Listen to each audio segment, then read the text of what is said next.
안녕하세요. 임성택 목사입니다. 하나님 말씀 보겠습니다. 마태복음 13장 34절을 같이 읽겠습니다. 시작. 예수께서 이 모든 것을 무리에게 비유로 말씀하시고 비유가 아니면 아무것도 말씀하지 아니하셨으니. 하나님은 영이십니다. 영이신 하나님과 우리가 교제하려면 마땅히 우리가 영이 되어야만 가능합니다. 왜냐하면 우리는 땅적 존재이고 그분 하늘에서 오신 분이기 때문에 그렇습니다.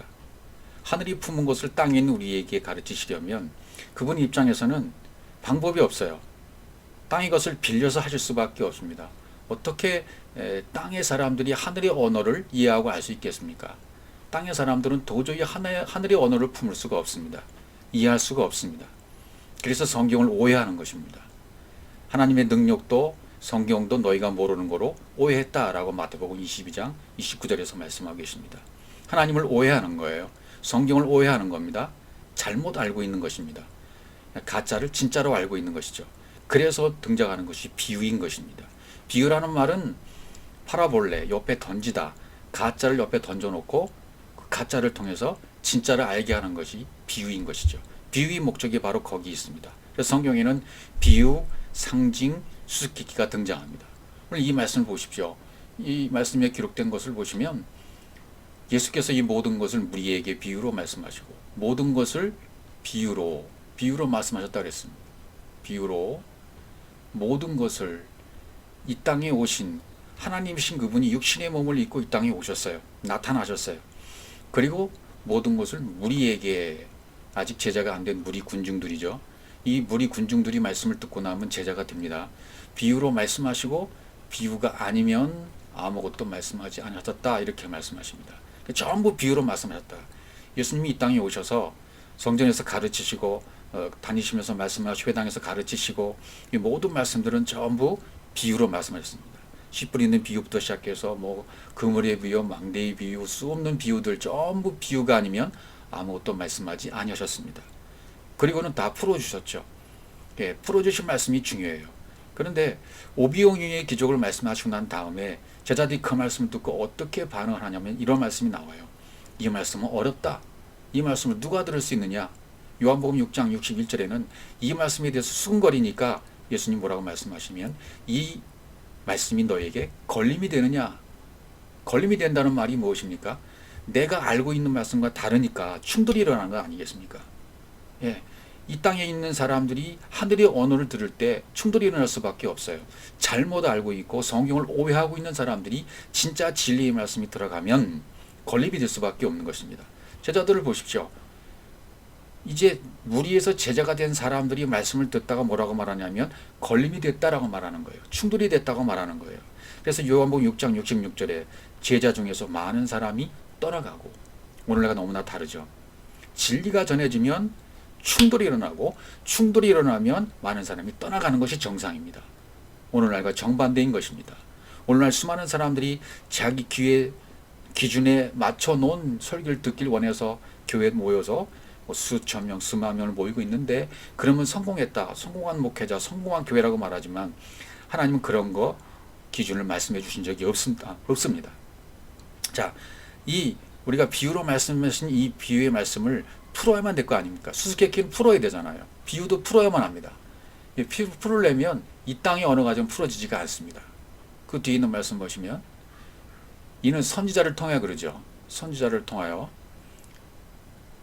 선지자는 영감을 받아 말하는 사람이 선지자 아니겠어요? 프로페테스. 선지자를 통해서 말씀하신 바 입을 열어, 입을 여셔야 돼요. 하나님이 입을 열었어요. 그분이 입을 열어 주셔야 이 말씀이 풀리게 되어 있습니다. 또 여기도 비유로 말하고, 비유로 말씀하신, 전부 성경은 비유입니다. 비유로 기록돼서. 그러니까 우리가 알고 있는 성경을 스토리로, 문자로 그렇게 이해하면 절대로 안 된다. 성경에 나오는 스토리 얘기, 성경에는 숫자 얘기, 그것은 겉에 드러난 말뿐이니까 절대로 그렇게 보면 안 된다는 것입니다. 그것이 풀어져야 돼요. 그렇게 말씀하신 이유가 있기 때문에 그렇습니다. 자, 여기 창세로부터라는 말도 있잖아요. 그러면 이 문자로 기록된 창세는 뭡니까? 여러분이 알고 있는 창세, 그런 뜻이죠. 그런데 성경 원문에 기록된 창세는 무슨 뜻이냐면 너희들 마음밭에 말씀의 씨가 떨어진 그부터 말씀의 씨가 떨어져 잉태한 후부터 말씀이 임신된 거죠. 말씀이 잉태된 거죠. 그때부터 어떻게 됩니까? 여러분의 마음밭에 하나님의 말씀의 씨가 떨어져야 그때부터 감추인 것들을 드러내시는 것입니다. 아무 때나 나타내시는 것이 아니라, 아무 때나 드러내시는 것이 아니라 창세로부터 내 마음밭에 말씀의 씨가 떨어진 그 후부터 하나님은 작업을 시작하시는 거예요. 농사를 시작하시는 것입니다. 감추인 것들, 비밀한 것들을, 보물인 것들을 전부 끌어내서 이제 알려주시기 시작하시는 것입니다. 그래서 자녀를 삼으시기 원하시는 거죠. 그것이 창조의 목적인 것입니다. 이것을 이루시기 위해서 예수께서 이 땅에 오신 것이죠. 시편 78편 2절 말씀도 보세요. 내가 입을 열어, 여기도 비유로라고 되어 있습니다. 비유로. 예, 입을 열어, 그분이 입을 열어서 말씀하신 것이 전부 비유예요. 예로부터 감추어진 것을 드러내야 합니다. 똑같죠? 감춰진 비밀을 드러내시기 위해서 비유로 말씀하셨다. 파라볼레, 옆에다 던졌다. 예, 가짜를 던져서 진짜를 알게 하시려는 것입니다. 그것이 비유의 목적인 것입니다. 성경을 우리가 오해하고 있는 것을 어떻게 빨리 풀어내느냐가 관건인데요. 그것을 아는 사람은 시작이 된 거예요. 내가 성경을 오해했구나라고 시작되고, 내가 성경을 잘못 알고 있구나라고 깨닫고 있는 사람은 이제 농사가 시작됐다고 보면 틀림이 없는 것입니다. 그 다음 말씀도 보시죠. 시편에도 이런 말씀이 있어요. 내가 귀를 기울이고, 비유에 귀를 기울이고 수금으로 나의 오묘한 말을 풀리로다. 시편 49편 4절의 말씀이에요. 수금으로, 성경에 악기가 많이 나오지 않습니까? 수금, 비파, 소고, 저 이런 것들이 등장하는데요. 다 소리를 내는 것들이에요. 하나님의 소리를 내는 것들이에요. 하나님 뭔가 말씀하고 싶은 거죠. 악기를 통해서. 하나님은 악기를 가지고 뭔가 위의 것을 말씀하시고 싶으신 거예요. 모양이 보여지는 것이 소리 아닙니까? 그래서 뜻, 가사를 넣어서 전달하시기를 원하시는 거예요. 그래서 선지자가 등장하고, 그래서 성령이 오셔야 그 악기가 온전한 뜻을 나타내기 시작하는 것입니다. 노래를 위한 기구가 바로 악기들이죠. 이 하나님이 입이 된 것이 바로 성전으로 주신 것입니다. 성전이 그분의 입이에요. 하나님의 뜻대로 알아야만 되겠죠. 성전의 소리는 내용이 있어야 돼요. 내용이 반드시 스키기가 풀어져야 되고 비유가 풀어져야 되는 것입니다. 이 악기로 진리를 가르쳐서 나타내는 것이 춤추고 노래하는 것입니다. 어떤 집단들은 뭐 춤추고 노래하라 그러니까 뛰고 날뛰고 그러는데, 그런 것이 그런 뜻이 아니라, 춤추라는 얘기 뭡니까? 이 악기로 진리를 가르치는 거. 하나님 말씀하신 수금, 비파, 소고, 저 이런 것들을 통해서 진리를 가르치는 거. 그래서 다윗이 수금으로 노래하잖아요. 하나님의 뜻을 알고 가사를 입히잖아요. 그렇게 되어야만 풀어진다는 것입니다. 그 다음에 에스겔서에 있는 말씀도 보겠습니다. 에스겔 17장 2절에 있는 말씀 보시면, 인자야 너는 이스라엘 족속에게 수수께끼와 비유를 말하라 그랬어요. 옛 비밀한 일을 발표하리니 그랬죠. 오묘한 말을 풀어내리니 그랬잖아요. 근데 비밀한 말이나 오묘한 말이나 전부 똑같은 뜻인데, 이 원문의 뜻이 뭐냐면 수수께끼입니다. 수수께끼, 격언, 속담, 이것을 풀어낸다.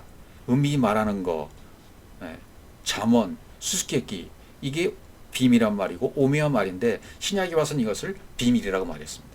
그리스도의 비밀, 복음의 비밀이라고 말씀하셨죠. 비밀을 발표한다, 나타낸다는 말의 뜻은 뭡니까? 용솟음쳐 나온다, 넘쳐 흐른다, 쏟다, 풍성이 발하다, 그런 뜻입니다. 그러니까 수수께끼를 쏟아내는 것이 진리의 복음인 것입니다. 자, 이제 사사기로 한번 가보죠. 삼손 얘기가 등장하죠. 여기서 뭐라고 수수께끼를 내죠? 먹는 자에게서 먹는 것이 나오고 강한 자에게서 단 것이 나왔느니라. 사흘이 되도록 수수께끼를 풀지 못했다. 이 수수께끼가 풀려져야 돼요. 그 다음에 18절에 있는 말씀으로 가보죠. 사사기 18장, 14장 18절. 여기 삼손이 또 뭐라 그러냐면, 무엇이 꿀보다 달겠으며 무엇이 사자보다 강하겠느냐. 이렇게 또 수수께끼를 내요. 이 사자가 무엇이고 꿀이 뭐겠습니까? 이 사자는 복음을 얘기하죠. 율법을 얘기합니다. 꿀이 복음이에요. 꿀이 복음이고, 사자는 율법을 말합니다. 그러니까 진리의 말씀, 복음이 어디 들어있는 거예요? 사자 속에 들어있는 거죠. 율법 속에 진리가 들어있는 것이죠. 그러니까 예수께서 그 사자 같은 모습으로 이 땅에 오셔서 죽으신 거예요. 그래서 옆에서 피와 물이 나오는 거죠. 죽은 사자가 바로 육체의 예수라고 말할 수가 있는 것이죠. 결국 요한일서 5장 6절 8절의 말씀처럼 물과 피와 성령이 꿀이라는 것입니다. 다 하나잖아요. 하나님 말씀 그래서 상징과 이렇게 비유로 이루어져 있습니다. 상징과 비유와 표적과 수수께끼로 기록된 것이 성경이라는 얘기입니다. 그럼 왜 상징과 비유로 말씀하실까요? 그래야만 알아들을 자만 알아듣는다는 것이에요. 자기 백성만 알아듣는다는 것이죠. 하나님의 언어를 알아야 하나님의 말씀을 이해하게 되는데 우리가 이것은 배워서 되는 것이 아닙니다. 하나님이 그분이 열어주셔야만 가능한 것입니다. 그래서 누가복음 8장 10절에 보시면 이런 말씀이 기록되어 있죠. 이르시되 하나님 나라의 비밀을 아는 것이 너희에게는 허락되었으나 다른 사람에게는 비유로 하나니. 비유한 이유가 뭐예요? 그들로 보아도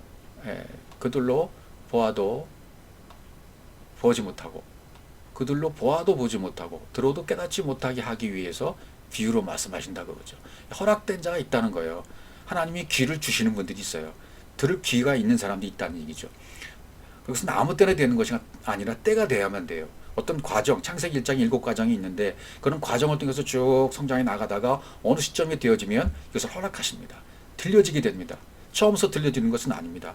처음에는 전부 문자와 스토리로 된 이 말씀을 듣다가 나중에 그것이 차게 되면 이 사람에게는 귀가 열려져서 허락된 사람이 되어서 비유의 말씀이 풀어지고 깨달아서 아, 이게 이런 말씀이구나 라고 알 때가 온다는 것입니다.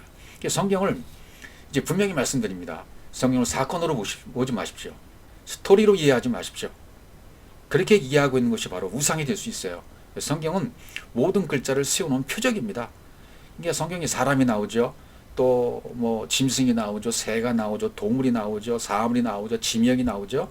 이 모든 땅에 속한 것들은 무엇인가 목적이 있어서 기록해 놓은 것들입니다. 이 세상을 표적으로 주신 것인데 이 세상을 표적으로 주신 것을 꿈에도 생각하지 못하는 사람들이 수많은 거예요. 그것이 하나님과 원수가 됐다. 육신의 생각은 하나님과 원수가 됐다고 로마서 8장 5절에서 말씀하고 있지 않습니까? 그러니까 땅을 통해서 이 세상을 통해서 저 세상을 알라고 천국을 알라고 비밀을 알라고 이 세상을 줬다는 거예요.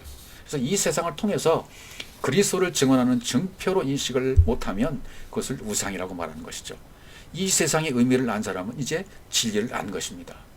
이 세상이 툭 던져져서 이 세상을 통해 살다가 이 세상 속에서 진리 깨달아난 사람, 이 세상의 의미를 안 사람이 바로 진리를 알았다는 것이죠. 이 아래 것을 통해서 위의 것을 깨달아서 아는 것이 진리를 깨달았다는 것이에요. 우리가 이제 출애굽기 20장에 가보시면 우상에 대해서 나오지 않습니까? 출애굽기 20장 4절에 보시면 너를 위해 새긴 우상을 만들지 말라 이렇게 기록되어 있잖아요. 아무것도 만들지 말라. 그래서 문자적으로 해석하는 것들이 굉장히 많잖아요. 그래서 어떤 뭐 그림이나 족자나 뭐 불교의 그림, 다른 이방 종교의 그림들을 보면 거기에 뭐 귀신 역사한다 이렇게 믿었던 적도 있었습니다. 그러니까 과정이니까 어쩔 수는 없어요. 자, 근데 그대로 인식하면 그것이 형상을 만드는 거예요. 표면적 문자적으로 인식을 하면 문자 그대로 우리가 성경을 받아들이게 되면 그것이 바로 새긴 형상입니다. 우상입니다. 하나님을 끌어다가 내 인생을 풍부하게 만들기 위해서 섬기는 거, 잘못 섬기는 거죠. 그것도 우상이에요. 글을 섬겼기 때문에 글자대로 보면 그것이 새긴 우상이 된다는 얘기입니다. 내 마음대로 이미지를 만들어서 막 내 마음대로 이미지를 만들어내는 거예요. 그려내는 거예요. 내 마음에 그린 이미지, 이 수준을 벗어날 수가 없는 거죠. 이 정도 섬기고, 이 정도 봉사하고, 이 정도 헌신하고 충성했으면, 이렇게 살면 아마도 하나님이 무척 기뻐하실 것이다. 이런 것이 다 우상 숭배라는 것이죠. 우상이나 어떤 형상도 만들지 말라 그랬잖아요. 이게 잘못 알아들으면 상상을 하게 되는 거예요. 나름대로 상상하지도 만들어내지도 말라는 얘기예요. 말씀은 비유, 수수께끼로 말씀드렸죠. 이것이 성령이 가르쳐 주어서 수수께끼가 풀려야 된다는 그 의미를 알아야 이 알아진 말씀이 나에게 오시고 마음판에 새겨지는 것입니다. 가슴판에 새겨지는 것이죠. 그래서 내가 그동안 내 마음대로 생각했구나. 나는 땅에 불과하구나. 이제 그때 알게 되는 것이죠. 그래서 그렇게 되면 하늘이신 그분이 내 안에 들어오셔서 나와 하나가 되어주시는 것이죠. 그래서 땅이나 하늘이 나중에는 하나가 되어 갖게 되어집니다. 그러니까 성경의 등장인물, 사물, 동물, 식물, 그것을 예수 그리스도를 나타내는 말씀으로 보아야만 합니다. 동물로 보고 새로 보고 물고기로 보고 황소로 보고 비둘기등으로 그대로 보게 되면 그것이 새긴 우상이 된다는 말입니다. 말씀이신 그리스도가 이 보물이신데 땅의 차원으로 예수 차원의 보물이 있고 하늘 차원의 보물이 있습니다. 이것이 빨리 풀어져야 돼요. 땅은 뭡니까? 땅은 율법이에요. 육체의 예수예요. 겉이에요. 껍데기예요. 육신의 생각입니다. 하늘은 무엇입니까? 위에는 뭡니까? 진리의 세계, 영의 세계, 성령의 생각입니다. 그 다음에 20장 5절에 있는 말씀을 가보시면 그들에게 절하지 말라 되어 있죠. 그것이 여호와는 질투하는 하나님이라 이렇게 되어 있어요. 질투하는 하나님은 뭡니까? 이 열심이라는 단어와 같아요. 우리를 구원할 수 있는 그런 열심으로 열심히 질투하신다. 절하지 말라. 샤하하지 말라. 표면적인 하나님 말씀대로 내가 따르는 것을 하지 말라. 오해에서 따라가는 것을 멈추라는 거예요. 나를 미워하는 자의 죄를이라고 되어 있어요. 나를 미워하는 자의 죄를 갚되 아버지로부터 아들에게까지 3, 4대까지 이르게 하거든요. 이것도 오해하기 쉬운 말씀이죠. 예, 우리는 그렇게 미워할 수 없는 사람들이잖아요. 하나님을 잘못 섬길 수밖에 없는 옛사람, 옛것, 위의 것, 오해했던 것, 이것을 3, 4대까지 이르게 되어져서 내가 그것을 없애주겠다, 죽여주겠다, 그런 의미죠. 이 3, 4대, 3일길 통해서 말씀하신 거랑 똑같아요. 나중에 더 자세히 말씀드리도록 하겠습니다. 그러면 육신의 정욕과 안목의 정욕과 이생의 자랑을 내가 앞으로 계속해서 이렇게 3일길을 통해서 없애서 나가겠다. 그렇게 하면 나중에 하나님을 사랑하게 된다. 그래서 이제 20장 6절에 보시면 출애굽기 나를 사랑하게 된다는 거예요. 3, 4대까지 이르러서 3일길을 통해서 이 오해가 풀어지면 이제 나를 사랑하게 된다. 계명을 지키는 자가 된다. 계명을 지키는 것이 무엇이겠습니까? 이 계명을 지킨다는 말이 하나님의 말씀을 마음에 간직했다라는 그런 뜻이에요. 여기도 1000대까지 은혜를 베푼다고 하니까 진짜 문자대로 뭐 1000대까지 은혜를 베푼다 이렇게 이해할 수가 있는데 이것도 그런 뜻이 아니죠. 그건 하늘의 숫자예요. 하늘적 차원의 대수를 얘기하는 것입니다. 그러니까 영원히 끊이지 않게 해주겠다.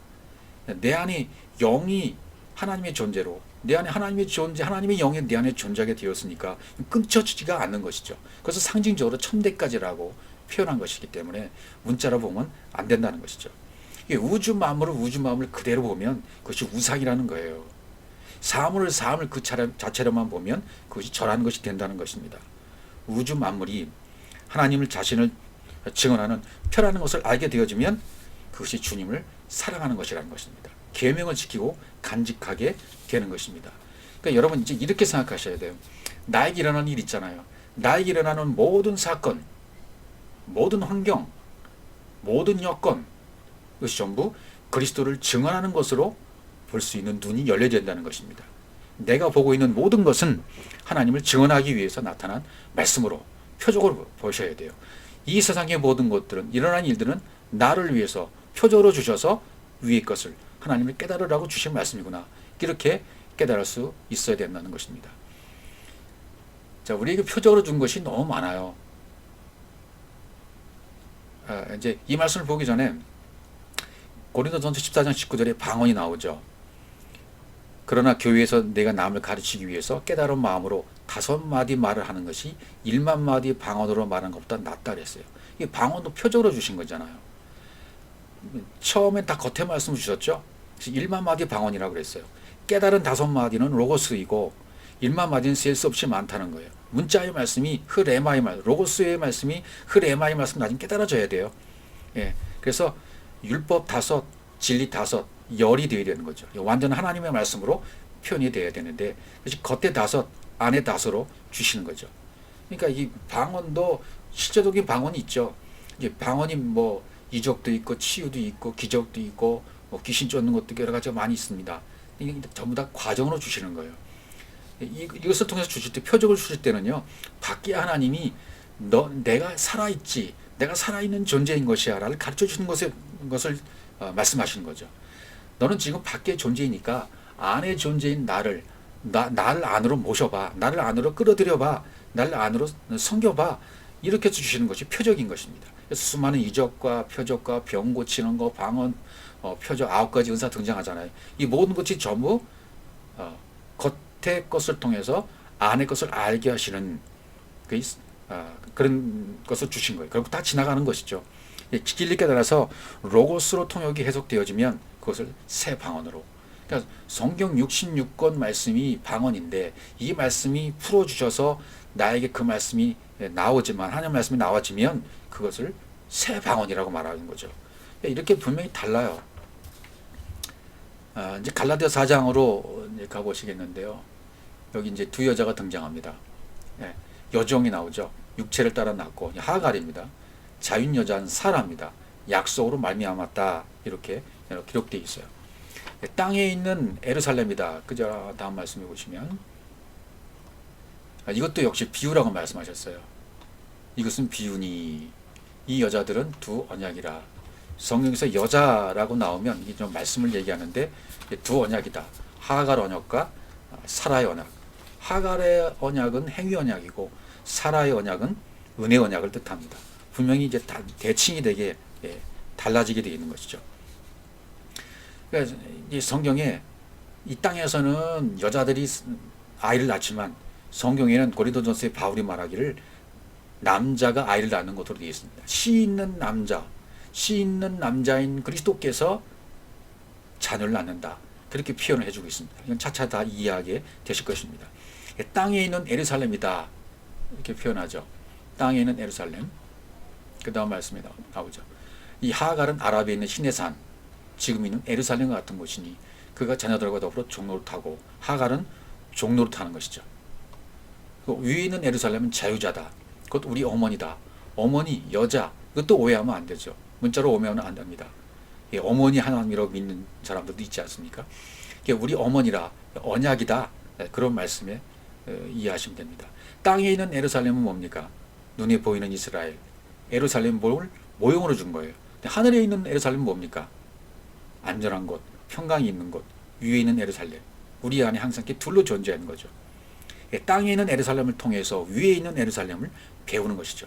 다 배우게 되면 에르살렘이 멸망을 당하는 거예요. 필요 없어져요. 그래야 위에 있는 에르살렘이 다시 새롭게 지음을 받는 것이죠. 신약에 있는 에르살렘은 말씀입니다. 언약의 말씀입니다. 모든 마음으로는 전부 말씀이죠. 에르살렘은 말씀인데 뒤에 있는 에르살렘을 가리키는 표적이죠. 위에 말씀이 땅인 나에게 들어오면, 위에 말씀이 땅인 나에게 들어오게 되어지면 마음의 귀가 열리기 시작합니다. 그 말씀이 무엇인지 깨닫게 되어야 돼요. 이해가 되어야 돼요. 가짜 말씀이 무너지기 시작합니다. 진짜 말씀이 세워지기 시작합니다. 아랫 말씀이 무너집니다. 오해했던 말씀이 무너지기 시작합니다. 잘못 알고 가지고 있던 말씀들이, 관점들이 무너지기 시작합니다. 이제 앞으로 말씀드리겠지만 귀신은 존재적으로 존재하는 것이 아니라 내가 오해하고 있던 말씀, 잘못 알고 있던 말씀들이 귀신이에요. 이것이 그래서 떠나가는 것입니다. 이 모든 것이 표적이었구나 깨닫게 되면 각자에게 귀신이 떠나가는 것이고 병이 고쳐지는 것이고 에르살렘이 무너지게 되는 것이라 이렇게 표현한 것입니다. 두 여자는 두 언약이다. 분명히 이해하셔야 됩니다. 하갈은 행위 언약이요, 신의 산이요, 땅에 속한 말씀이요, 종로를 타는 것이다. 그러나 사라는 은혜 언약이요, 자유자요, 하늘에 속한 말씀이요, 어머니, 즉 진리라는 얘기죠. 사라가 100세에 낳은 아들은 영적 아들이에요. 육적 남편이 없어요. 땅에 있는 모든 것은 말씀인데 하늘에 있는 말씀을 가르쳐주기 위해서 나타난 것에 불과합니다. 땅, 이 세상, 나타나는 세상의 의미를 깨달으면 하늘을 알게 된 것이죠. 그 다음에 잉태하지 못한 자여 즐거워하라. 산고를 모르는 자여 소질로 외치라. 이는 홀로 사는 자의 자녀가 남편 있는 자의 자녀보다 많음이라. 이게 무엇입니까? 여기도 이게 숫자를 말하는 것이 아닙니다. 자녀보다 많음이라 그랬기 때문에 이게 무슨 뜻인가 오해할 수도 있습니다. 영적 자녀가 육체의 자녀보다 많다는 의미입니다. 많다는 것은 또 숫자의 의미가 아닙니다. 숫자의 의미로 이해하면 이해가 안 되잖아요. 더욱 뛰어나다, 더욱 존귀하다. 다시 말씀드려서 이스마엘보다 누가? 이삭이 더 존귀하다. 그런 뜻입니다. 존귀하다. 숫자가 아니라는 것을 분명히 이해하셔야 됩니다. 성경은 전부 이렇게 문자 드러난 국어사전적인 단어로의 뜻대로 지식으로 이해하면 절대로 안 됩니다.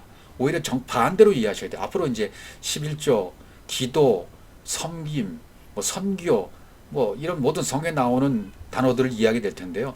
우리가 알고 있는 것과 완전히 반대입니다.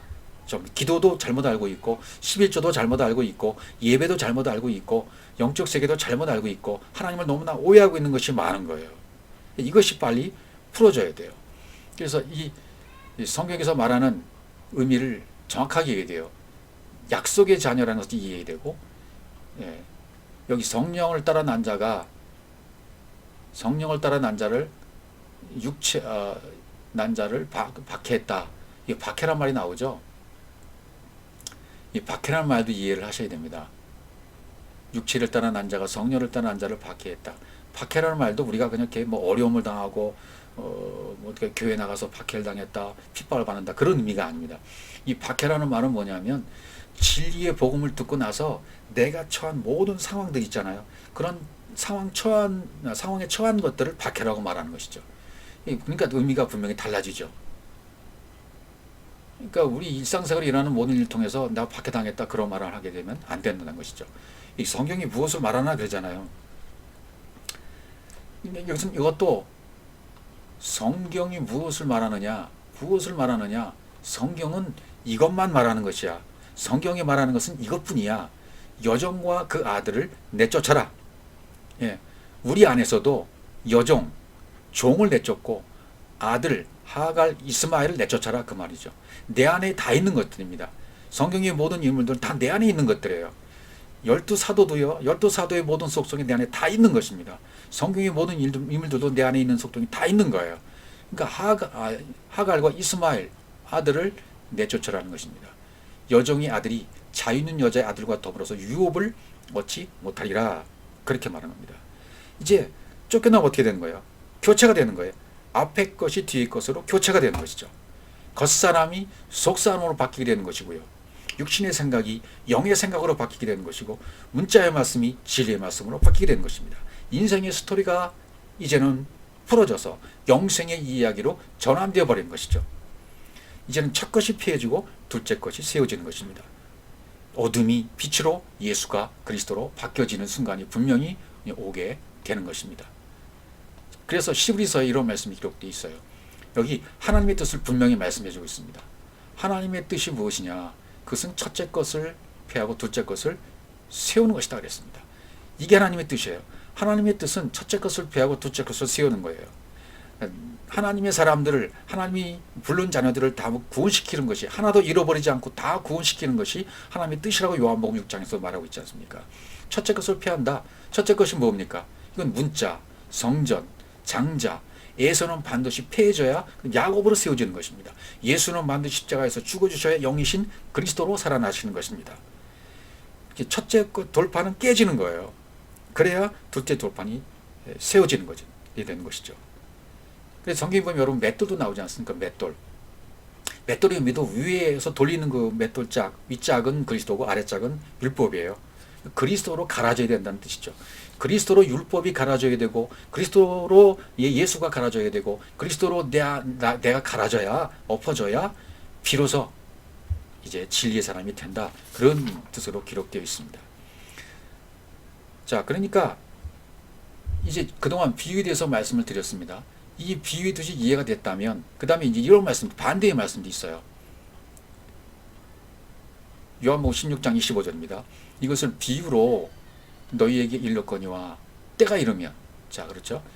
비유로 말씀하신 것들이 이제 풀어져서 내가 땅에 있던 내가 관점이 아래 것이었던 내가 위의 관점으로 바뀌고 진리의 섬으로 바뀌었으면 이제 내가 십자가에서 온전히 육신의 생각이 죽어지고 육이 죽어지고 영으로 살아난 사람이 되었으면, 다시 말씀드리면 창세기 1장의 7날의 과정을 다 겪어서 이제 광야에서 모든 옷을 빨아서 말씀이 육에서 영으로 진리의 말씀으로 전환되었으면 가나안에 이른 거죠. 요단강 건너서 이제는 가나안 땅에 입성하게 되어지면 그때는 이제는 비유가 아니에요. 네. 새로운 것을 먹는 거죠. 새로운 것을 먹을 때가 온다는 것입니다. 비유로 이르지 않고 아버지에 대한 것을 밝히 이르리라 그랬습니다. 아버지에 대한 것을 자연히 알게 돼요. 아버지 말씀을 알게 돼요. 아버지 심정을 알게 돼요. 아버지 마음을 알게 된다는 말이죠. 왜? 밝히 일러주시니까. 귀가 열렸기 때문에 들려지는 것입니다. 그래서 이제는요, 우리가 이 비유를 사사로이 풀면 안 된다라는 말씀을 이해하셔야 돼요. 사사로이 풀면 망하죠. 그러니까 예를 들어 몇 가지만 설명해 보겠습니다. 여기 보세요. 나는 너에게 이르노니 의욕을 품고 여자를 보는 자마다 마음에 이미 가늠하였느니라 그랬어요. 여자를 보는 자마다, 그러니까 여러분 이걸 어떻게 이해하셨습니까? 문자 그대로 하셨잖아요. 여기 여자는 아까 뭐라 그랬어요? 언약이라 했지 않습니까? 성경 66권을 여자를 보면 틀림이 없고, 이 여자가 내 안에 두 여자가 있는 거예요. 하갈과 사라가 있는 거예요. 행위 언약과 은혜 언약이 있는 거예요. 빨리 행위 언약이 깨지고 진리 언약인 은혜 언약으로 나가야 된다는 얘기죠. 하갈에서 사라로 나가야 되는 거예요. 그러니까 여자를 볼 때 음욕을 품고 본 거예요, 그동안요. 음욕을 봤다. 에피드미아는 뭐예요? 그러니까 성경을 문자대로 보고 내 육신의 유익을 채우기 위해서 잘못 보고 이런 것을 점에 음욕을 품고 보는 것이죠. 그럼 이미 마음이 가늠했다. 하나님과 하나가 안 되는 거야. 하나님과 연합이 안 되는 겁니다. 그리스도와 연합이 안 된 상태, 가늠한 상태예요. 잘못된 상태예요. 성경이 말하는 가늠이 그런 뜻, 우리가 알고 있는 그런 가늠이 그런 뜻이 아닌 거죠. 또 다른 말씀도 한번 보시죠. 마태복음 7장 12절. 소위 우리가 말하는 황금률이라고 말하는 부분인데요. 무엇이든지 남에게 대접을 받고자 하는 자, 대접을 받고자 하는 대로 너희도 남을 대접하라. 그러니까 이게 대접이라면 손님이 오면 상 차려주고 음식 대접하고 이런 대접이라고 생각하잖아요. 근데 성경이 말하는 대접이 이런 뜻이 아니에요. 여기에 사용된 단어는요, 포이에오라는 단어를 썼어요. 포이에오라는 단어는 뭡니까? 만들다, 이루어지다, 그대로 되어지는 거예요. 그러니까 앞에 마태복음 7장 1절에서 11절까지 말씀이 다 듣고 난 다음에 그러므로 돼 있잖아요. 앞에 눈에 들보가 떠나가고 그런 얘기 쭉 한 다음에 앞에 있는 말씀을 다 받고 나서 그러므로 무엇이든지 남에게 대접을 받고 되는데, 그러니까 너희가 말씀을 지금까지 7장 1절에서 11절까지 말씀을 깨달은 대로 너희가 되어지면, 다시 말씀드리면 내가 너희를 위해서, 예수께서 내가 너희를 위해서 십자가에 죽어진 것처럼 너희도 죽어주면 너희도 남을 대접한 자가 된다. 이것이 율법이요 선지자라고 그랬습니다. 율법은 노모스잖아요. 가르치는 거예요. 율법이 가르치는 것은 진리입니다. 가르치고 있는 거예요. 이것이 선지자라는 거죠. 하나님이 주신 말씀을 담은 자. 어떻게 해야? 마태복음 7장 1절에서 12절까지 다시 말씀드리면, 다시 더 확장되어서 말씀드리면 마태복음 5장, 6장, 7장 전체를 말할 수 있죠. 그것을 깨달아 알아서 내가 너희를 위해서 죽어준 것 같이 너도 죽으면, 그것이 대접입니다. 대접은 죽어주는 거예요. 십자가에서 죽는 것이, 이것이 대접이라는 얘기입니다. 이것을 잘못 오해하면 성경을 완전히 100%딴 것으로 보게 되는 것이죠. 딴 방향으로 보게 되는 것. 다시 말씀드리면 창세기 39장 7절에 있는 말씀 보세요. 여기도 보디발의 아내가 여자잖아요. 언약이잖아요. 요셉에게 눈짓합니다. 이 말은 뭐예요? 요셉은 그리스도를 상징하지 않습니까? 요셉 안에 있는 진리를 본 거예요. 요셉 안에 있는 말씀의 씨앗을 본 거예요. 그리고 눈짓한 거예요. 그 말씀을 나에게 주세요. 그 씨를 나에게 주세요. 나와 하나가 되어주세요. 그래서 동침하기를 취하는 거죠. 하나가 되기를 취하는 겁니다. 이 동침도 뭐예요? 그리스도와 연합되는 것을 말하잖아요. 그러니까 이렇게 성경을 우리가 문자대로 이해하면 완전히 3000% 빠지는 겁니다. 잘못 알게 되는 거죠. 오해하게 되는 거죠. 여기서 빨리 우리가 벗어나야 돼요. 진리의 말씀을 계속 들을 수밖에 없어요. 문자의 말씀으로 푸는, 그래서 사람의 교훈으로 풀어내는 그 말씀을 계속 듣다가는 우리가 망하게 되는 것입니다. 또 그래서 성경의 모든 예언은 어떻게 해요? 사사로이 풀면 안 된다. 인간의 감정을 가지고, 지식을 가지고, 내가 알고 있는 지식을 가지고 풀면 안 된다. 남이 풀어오는 거 그대로 받아 놓아도 안 된다. 예, 그동안 수많은 신학자들이, 수많은 설교가들이, 명설교가들이 왔다 갔지만 그렇게 풀어낸 것이 정답이 아니라 내가 풀어준 것, 성령이 오셔서 성령으로 풀어준 것, 그래서 물과 성령으로 거듭나야 돼요. 예, 물침례와 성령 침례, 이것을 다 받아야만 구원의 길을 이루는 것이죠. 그러니까 반드시 사사로이 풀면 안 돼요. 내 감정으로 풀면 안 돼요. 성경이 말하는 대로 풀려져야 됩니다. 그 다음 말씀 보세요. 사람의 뜻으로 낸 것이 아니라 그랬죠. 오직 성령의 감동하심을 받은 사람들이 하나님께 받아 말한 것이다. 하나님께 받아 말한 말을 하나님께 받은 말을 내 마음에 간직했다가 그 입에 말씀을 세워놓고 그 말씀에 세워놓은 말을 입으로 뱉어낼 때까지는 기다려야 됩니다. 설교하면 안 됩니다. 전하면 안 됩니다. 누가 말씀을 전할 수 있습니까? 이 진리의 말씀을 깨닫고 육이 깨어지고 내 안에 사사로운 감정이 하나도 없이 육의 것이 하나도 없이 육신의 것이 다 풀어져서 완전히 진리의 말씀으로 풀어진 사람들이 하나님 말씀을 받아서 그대로 전하는 것, 이것은 이 뜻이라고 전하는 그것이 설교인 것입니다. 웅장한 스피치 잘 전하는 거 이거 필요 없습니다. 그저 성령의 감동을 받아서 풀어져서 이것이 내 마음 반에 새겨져서 이 말씀을 전하면 그것으로서 하나님은 이제 나를 통해서 일하시게 되는 겁니다. 내가 죽으면 그분이 내가 되어져서 내 안에 살게 됩니다. 나는 이제 없는 것입니다. 내가 없어져야 돼요. 반드시 내가 없어져야 됩니다. 그리스도와 함께 십자가에 죽고 부활하지 않으면 그 자체가 살인자가 되는 것입니다. 하나님을 다른 남편으로 삼아서 섬기고 있는 것입니다. 그러므로 반드시 내가 죽지 않는 것, 십자가에서 죽지 않는 것이 죄인입니다. 저 말씀을 통해서 하나님 말씀을 통해서 내가 잘 돼야지 이런 것이 반드시 멈춰지고 반드시 내가 내 만족이 아니라 내 육신의 만족이 아니라 하나님의 것을 취하기 위해서 위의 것을 내 안으로 모셔드리기 위해서 하는 말씀에 귀를 기울이는 자가 되어야만 될 것입니다.